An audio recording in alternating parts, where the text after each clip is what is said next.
வணக்கம். என்ன செய்தியை பார்க்க போறோம்னு கேட்டீங்கன்னா, திருச்சியில் 12வது மாநில மாநாடு திமுக நடத்தி இருக்கிறது. அந்த மாநாட்டில் முதல்வரை பொறுத்த வரைக்கும் சில விஷயங்களை கோட்டை விட்டுட்டாரு. தொண்டர்களும் நிர்வாகிகளும் குமுறி அழுகுறாங்க.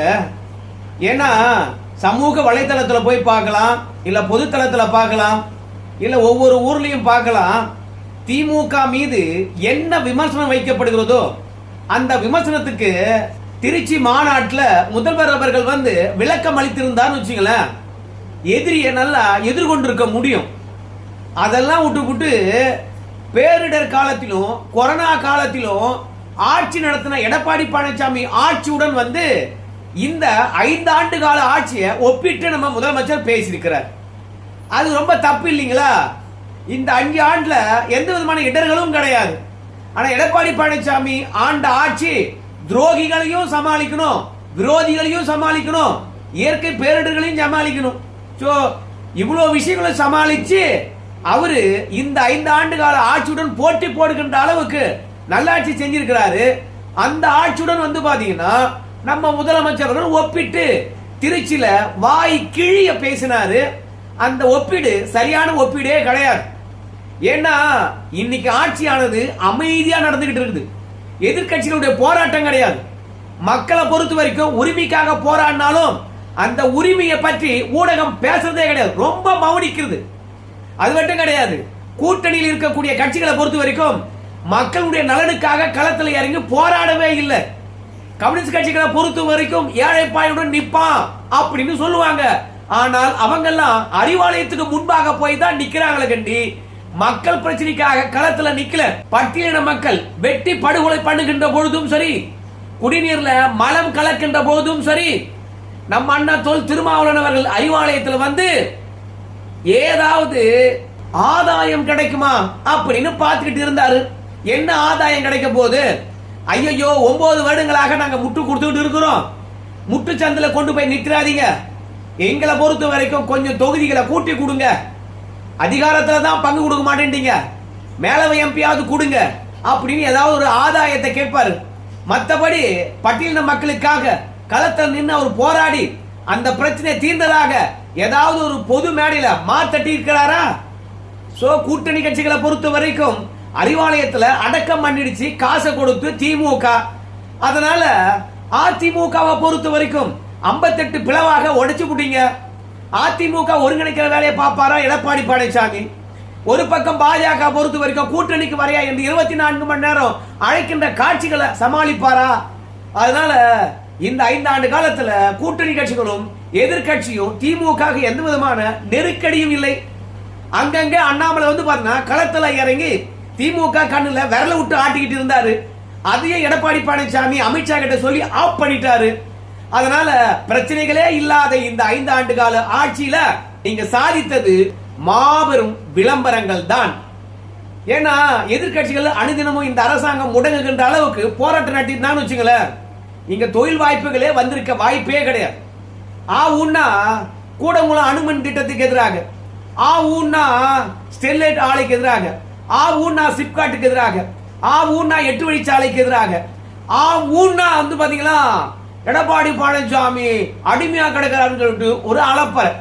இப்படி ஒரு மனுஷனை நிம்மதியாகவே ஆள விடாம ஆட்சியை பிடிக்க வேண்டும் என்று சட்டப்பேரவையில சபாநாயகர் இருக்கு மேல ஏறிக்கிட்டு சட்டையை கீழ்ச்சிக்கிட்டு ஆளுநர் வரைக்கும் ஓடின காட்சிகள் எல்லாம் எடப்பாடியார் ஆட்சியில் நடந்தது. இப்படியான எதிர்கட்சி வரிசையில இருந்து ஒரு நாளும் நிம்மதியா ஆள விடாத பொழுது கொரோனா குறுக்கே பூந்துக்கிட்டு கோவலியில ஓங்கி ஓங்கி நம்ம எடப்பாடி பழனிசாமியா குத்துக்கின்ற பொழுதும், புயல் வெள்ளம் மழைன்னு அனுதினமும் அலை கழிக்கின்ற பொழுதும் எடப்பாடி பழனிசாமி எப்படியோ சமாளிச்சு மேல இருந்து வந்தாரு. அந்த ஆட்சியுடன் ஒப்பிட்டு பேச வேண்டும் என்றால் என்ன பேசணும்? சட்ட ஒழுங்க பாத்தியா இல்லையாப்பா? அன்னைக்கு எடப்பாடி பழனிசாமி டெல்லிக்கு அடிமையா கிடந்தார். அந்த அடிமை ஆட்சிக்கும் இன்னைக்கு சுயமாக நம்முடைய ஆட்சிக்கும் யாருக்கும் அடிமை இல்லாத நம்ம ஆட்சிக்கும் வித்தியாசத்தை பாரு. சட்ட ஒழுங்கு எவ்வளவு சிறப்பா இருக்க பாரு. கொள்ளைகள் இல்ல, கொலைகள் இல்ல, கற்பழிப்பு இல்ல, அது மட்டும் சைன் பறிப்பு இல்ல, நில அபகரிப்பு கிடையாது, இப்படி எதுவுமே இல்ல. மக்கள் அன்றாடம் பணிக்கு அழகா போயிட்டு வராங்க. சாலை விபத்துக்கள் அல்ல, தரமான சாலை போட்டிருக்கோம், போக்குவரத்து நெரிசல் இல்ல, மேம்பாலம் கட்டி இருக்கிறோம், லிஸ்ட் போடணும் இல்ல. இப்படி லிஸ்ட் எல்லாம் ஏதாவது போட்டாரா? எடப்பாடியார் காலத்துக்கும் எங்க காலத்துக்கும் இத்தனை கல்லூரிகள் கொண்டு வந்திருக்கிறோம். இத்தனை சட்ட கல்லூரி, இத்தனை மருத்துவ கல்லூரி, இத்தனை கலை கல்லூரி, இத்தனை பொறியியல் கல்லூரி. இன்னைக்கு மாணவ சமுதாயமானது கல்வி கூடங்கள்ல இடம் கிடைக்காம இடையில நிற்கின்ற நிலையா இல்ல. இவ்வளவு கல்வி கூடங்கள் கொண்டு வந்திருக்கோம் பாருங்கோ அப்படின்னு சொல்லியிருக்காங்களா? மாணவர்களுக்கு ஒவ்வொரு நாளும் நாங்க தரமான கல்வியை கொடுத்திருக்கோம். எங்கேயா சொல்ல முடியுதா? ஆனா இந்த மாதிரி ஒப்பீடுலாம் பண்ணாம தொழில் வாய்ப்புகள் பாருங்க, எவ்வளவு அந்நிய முதலீடு பாருங்க. அது மட்டும் கிடையாது, எத்தனை சிப்காட் கொண்டு வந்திருக்கோம் பாருங்க. எல்லாம் ஓகே தானுங்க. ஆனா ஒவ்வொரு ஊர்லயும் குடிநீர் தேவையை பூர்த்தி பண்ணிருக்கோம் பாருங்க. ஒவ்வொரு ஊர்லயும் தெரு வசதியை நல்லா பண்ணிருக்கோம் பாருங்க.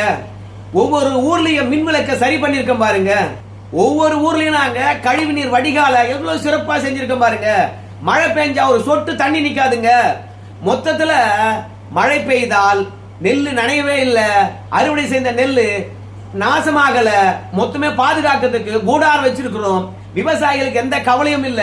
சொன்ன மாதிரி நெல்லு விலையை ஏத்திட்டோம், கரும்புக்கு கொள்முதல் விலையை ஏத்திட்டோம், விவசாயிகள் கஷ்டத்தை தீர்த்துட்டோம், கடனை தள்ளுபடி பண்ணிட்டோம், மீண்டும் கடனை கொடுத்துட்டோம். விவசாயிகள் மகிழ்ச்சியா இருக்கிறாங்க. ஏதாவது ஒன்று சொல்ல முடியுமா? இந்த 5 ஆண்டுல சொல்லிக் கொள்ளும்படியாக பெருமழை கிடையாது. ஆனால் பெருமழை இருந்தது 2 இடத்துல. ஆனால் 2 இடமும் தண்ணீர்ல மிதந்தது. ஒன்னு எங்க திருநெல்வேலி, 2 தூத்துக்குடி பெருவெள்ளம்.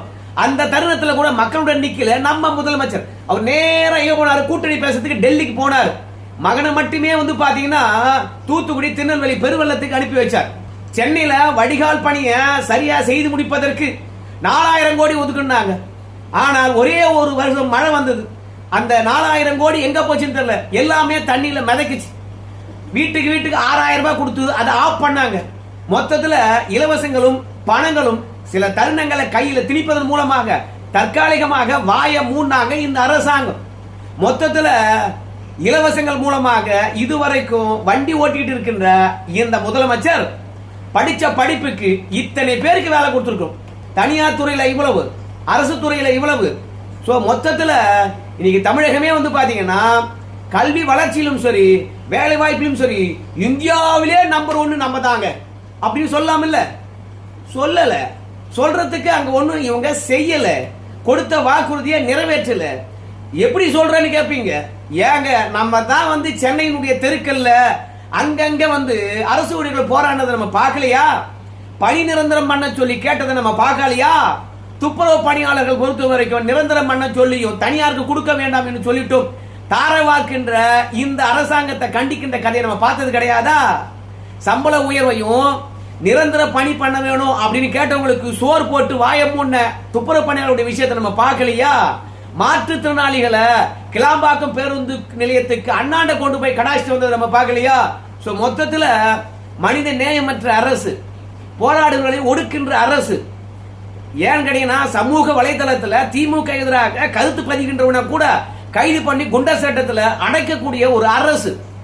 மொத்தத்துல இந்த அரசாங்கத்தை பொறுத்த வரைக்கும் மக்களுக்கு எந்த விதமான உரிமையை வழங்காத அரசு, சர்வாதிகாரமான அரசு. ஆனா இது திமுகவை எதிராக பேசுறான் பார், அவனுக்கு சர்வாதிகாரியா இருந்தது. ஆனால் சட்டம் ஒழுங்கு கெட்டு போறதுக்கு திமுக காரணமா இருந்தான்.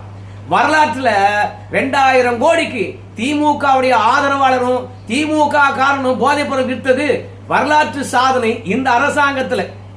இரண்டாவது, திமுகவினுடைய ஆதரவாளர் அண்ணா பல்கலைக்கழகத்துக்குள்ளே போய் பாலியல் வன்புறம் செய்தது மாபெரும் சாதனை.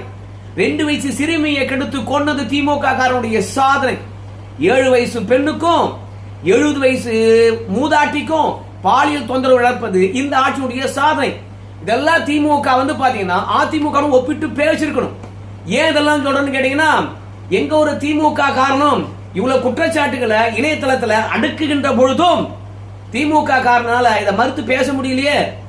யாரு வந்தாலும் சரி, எவர் வந்தாலும் சரி, ஆமாங்க நான் திமுக காரணம் தாங்க, ஆனா ஜெயலலிதா காலத்துல இருந்த மாதிரியான சட்டம் ஒழுங்கு, எடப்பாடியார் காலத்துல இருந்த மாதிரியான சட்டம் ஒழுங்கு இப்ப இல்ல தானுங்கோ, மொத்தமா நாசம் போயிடுச்சுங்கோ. இந்த அரசாங்கமானது இரும்பு கரம் கொண்டு ஒடுக்கும்னு சொன்னாங்க, சர்வாதிகாரியா மாறும்னு சொன்னாங்க. அந்த இரும்பு கரமும் எங்க போச்சுன்னு தெரியல, துரியறி கெடுக்குதுன்னு தெரியல. இந்த சர்வாதிகாரின்னு சொன்னார். அந்த சர்வாதிகாரி கட்சிக்காரனை கூட கண்ட்ரோல் பண்ணலீங்க. சோ மொத்தத்துல தமிழகத்தையே ஒட்டுமொத்தமாக கொள்ளைக்காடாக மாற்றி வைத்திருக்கின்ற திராவிட மாடல் ஆட்சி எதனுடன் ஒப்பிட்டு இருக்கணும்? எங்க கே நேரு மாரி யாராவது ஊழல் பண்ணிருக்க முடியுமா? அதிமுகவில் அப்படியே ஊழல் பண்ணியிருந்தாலும் ஊழலை கண்டுபிடிச்சு அவர் மீது கேஸ் போட சொன்னாங்க. ஆனா நாங்க என்ன பண்றோம்? கேஸே போட மாட்டோம்.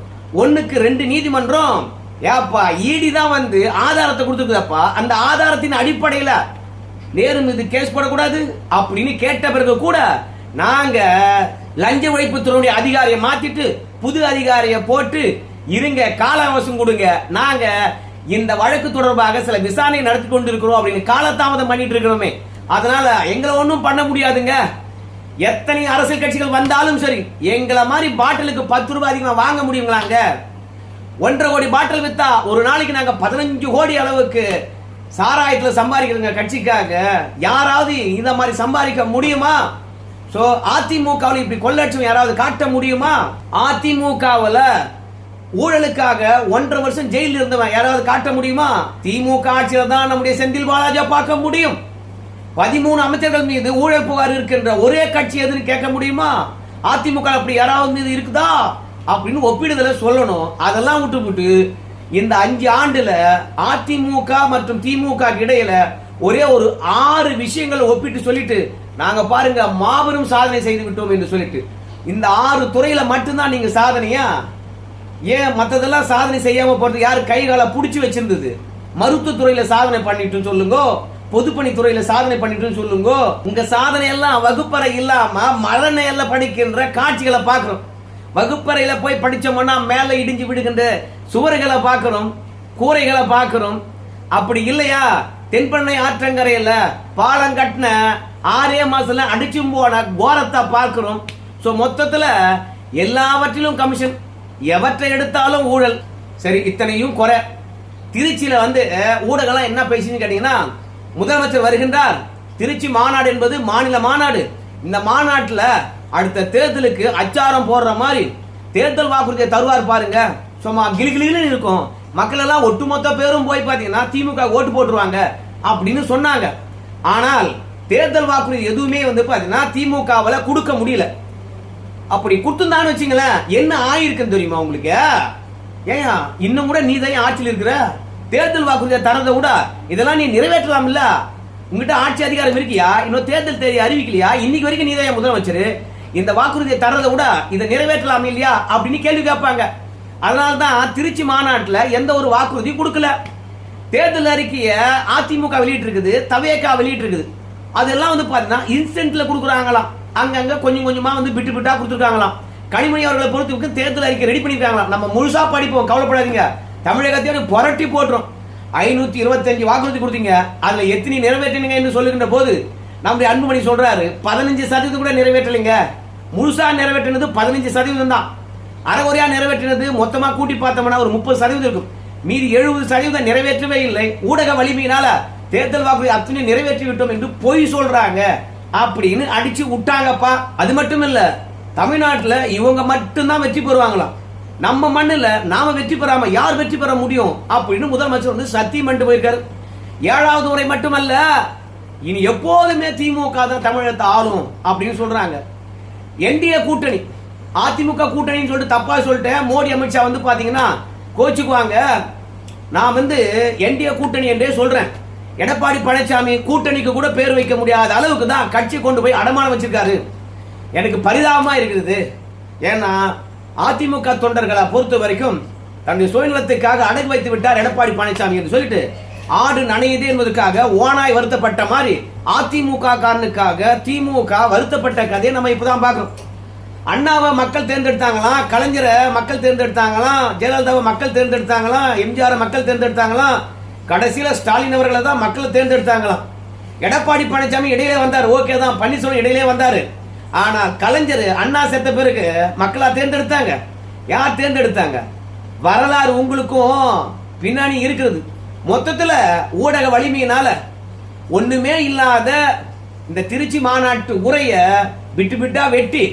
ஏன்னா மோடி வந்து பாத்தீங்கன்னா கல்வி நிதி கொடுக்கல, பேரிடர் நிதி கொடுக்கல, மெட்ரோ ட்ரெயின் தரல, இந்த அரது பழசு கேட்டு கேட்டு காதெல்லாம் புளிச்சு போச்சு. அரைச்சமாவே அரைச்சிட்டு போயிருக்காரு. இவங்க தான் தமிழ் மண்ணினுடைய வளத்தையும் தமிழ்நாட்டையும் தமிழ் மானத்தையும் தமிழ் இனத்தையும் காப்பாத்துறாங்களாம். இந்த கூட்டணியை பொறுத்த வரைக்கும் சிறுபான்மைக்கு பின்னாடி வாக்குக்காக ஓடுது.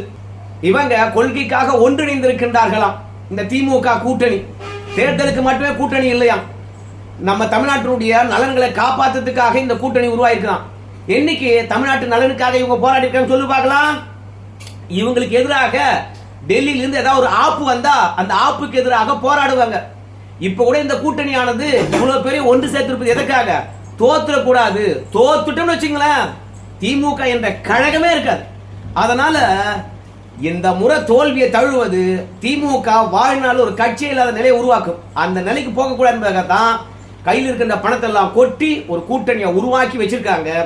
சோ இந்த கூட்டணி நோட்டுக்காக சேர்ந்தது அன்றி நாட்டுக்காக சேர்ந்தது இல்லை. ஆனா முதலமைச்சர் ஆத்துன்னு ஆத்துறாரு. மோடி அமித்ஷாவை திட்டி திட்டி தீர்த்தாரு. எடப்பாடி பழனிசாமியை வசைப்பாடினாரு. இந்த வசைப்பாடலை கேட்கறதுக்காக தான் திருச்சியில அவ்வளவு பேர் ஒன்று கூட்டணிங்களா? எதிர்பார்த்த அளவு கூட்டம் வந்ததுன்னு கேட்டீங்கன்னா எதிர்பார்த்த அளவு கூட்டம் வரல. எந்த அளவு கூட்டம் வரலன்னு கேட்டீங்கன்னா போட்ட சேரே வந்து பார்த்தீங்கன்னா ஃபுல் ஆகல. அது நல்லா தெரிஞ்சது. எப்படின்னு கேட்டீங்கன்னா நம்ம ஸ்டாலின் ஐயாவை பொறுத்த வரைக்கும் இறங்கி நடந்து வந்தார். அப்படி நடந்து வருகின்ற பொழுது ரெண்டு பக்கமும் சேர்கள் காலியாக தான் கிடந்தது. ஸோ மொத்தத்தில் 10 லட்சம் பேர் வருவாங்க என்று நினைச்சு ஒரு 2 லட்சம் சேராவது போட்டிருப்பாங்க. எனக்கு தெரிந்து அதில் ஒரு 50,000 பேர் வந்திருப்பாங்க, இல்லை 1 லட்சம் பேர் வந்திருப்பாங்க, இல்லைன்னு சொல்லலை. ஆனால் கிட்டத்தட்ட 1 லட்சம் சேர்கள் காலியாக தான் இருந்தது. ஸோ இன்றைய காலகட்டத்தில் சமூக வலைதளம் பெருகிவிட்டு இருக்கிற இந்த தருணத்தில் 2 லட்சம் பேர்லாம் ஒரு மாநாட்டுக்கு கூட்டுறது குதிரை கொம்பு. பார்த்துக்கலாம். இதே திருச்சியில் 11ஆம் தேதி மோடி அவர்கள் பேச போறாரு. இந்த கூட்டத்துக்கும் அந்த கூட்டத்துக்கும் ஏதாவது வித்தியாசம் இருக்குதா என்று பார்க்கலாம்.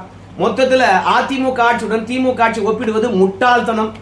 ஏன்னா அந்த ஆட்சியில குறைந்தபட்சம் சட்டம் ஒழுங்காவது நல்லா இருந்தது, மக்களாவது பாதுகாப்பா இருந்தாங்க. இந்த ஆட்சியில சரி நண்பர்களே, உடைமை போனா கூட சம்பாரிச்சிக்கலாம். இந்த ஆட்சியில உயிர்களே பறி போகுது. ஆனா இவங்க பெருமைப்பட மீண்டும் நாம தான் ஜெயிப்பன்னு சொல்றாங்க. மக்கள் தான் அந்த ஆட்சிக்கு இந்த ஆட்சிக்கும் ஒப்பிட்டு பார்த்து ஓட்டு போடணும். சொல்றதுக்கு என்ன இருக்கு? நன்றி நண்பர்களே.